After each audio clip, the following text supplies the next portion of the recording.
When Dr. Paul Cheney called me into his office, said, "You are EBV negative. I need your blood," and asked me to help him donate my blood, my signs and symptoms, to assist him in starting a new syndrome to replace the Epstein-Barr virus syndrome that they thought the Tahoe mystery illness was.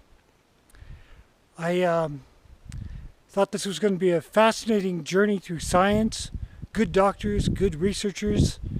I could help by explaining what happened in Incline Village behind me, off in the distance. And we could solve this thing, maybe get some help for all of us.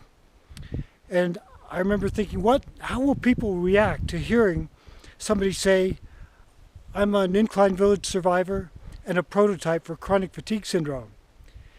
And my first thought was, well, right now there's just a few dozen of us, so that won't be a problem. Later on, I think chronic fatigue syndrome is going to get so big that someday there will come a day when people go, "Well, who the hell are you?" But when they find out that I really was here and I have documents, I can tell them about it, they'll settle down and we can discuss it. But that never happened.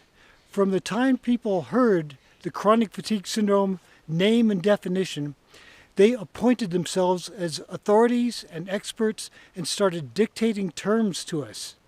They never allowed us to say anything. In fact, they went out of their way to avoid any investigation, and if I sought them out and told them about our evidence, they'd pretend they never heard it. So as one of the people who tried to bring the toxic mold phenomenon to the attention of top researchers, I essentially did have some good clues, and this has held up for all this time. And like I said, I thought people were going to be good and decent and honest, and they weren't. Nobody was. So to all the chronic fatigue syndrome, ME researchers, doctors, advocates, you're a bunch of hijackers. You're a bunch of thieves and liars, and you are not honest, and you should not be remembered as good people, because you're not. And to all the people who suffered from mold, this is why you had no answers. It's because your doctors and researchers, the people you trusted, were holding out on you, and they kept it in confusion for all this time.